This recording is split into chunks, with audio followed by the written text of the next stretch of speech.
Samantala, high-tech na ID na automatikong magsasabi kung nasa eskwelahan na ang isang estudyante. Yan po ang ginagamit sa ilang paaralan ngayon at may iba pang security features yan. Alamin kung ano-ano yan sa report ng saksing si Steve Dailisan. Sa eskwelahang ito sa Quezon City, di basta-bastang ID ang gamit ng mga estudyante. Bawat isa kasi nito may nakakabit na Radio Frequency Identification o RFID. Ang RFID ay isang microchip na ikakabit sa ID para ma-monitor sa pamamagitan ng cellphone.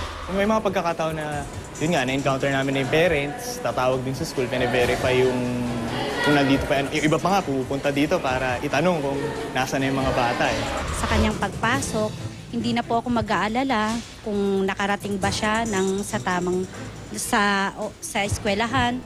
Hindi rin ako mag-aalala na kung siya ba ay nakauwi at kung anong oras. Yung mga estudyante sa eskwelahang ito, bago makalabas ng school premises, kinakailangan dumaan sa turnstile, itap yung kanilang RFID cards at otomatiko yung magpapadala ng text message sa kanilang mga magulang. Gaya halimbawa ngayon, bukod dun sa pangalan ng estudyante, nandyan yung status kung sila ba'y nakauwi o nakapasok na ng eskwelahan at napaka-importante yung oras ng kanilang pag-uwi. Gaya halimbawa ngayon, 12:10:42 p.m., real-time daw yan na matatanggap ng kanilang mga magulang.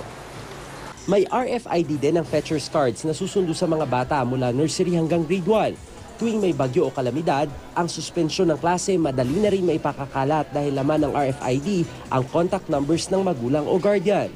Sa darating na Lunes pa ang pasukan sa mas maraming private school at sabi ng Philippine National Police, wala pang naitatalang insidente ng kidnapping ngayong pasukan. Pero mga ganitong security measure, malaki ang may tutulong. Pero kung wala pa raw ganitong security setup ang isang eskwelahan, huwag magbigay or mag-divulge ng kahit anumang impormasyon sa kanyang estudyante. At pangatlo, mag-institute din sila ng internal security measures. Tulad sa ibang eskwelahan, mayroong ID yung fetcher.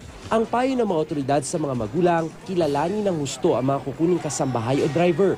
Turuan ng mga batang huwag makipag-usap sa mga taong di kilala.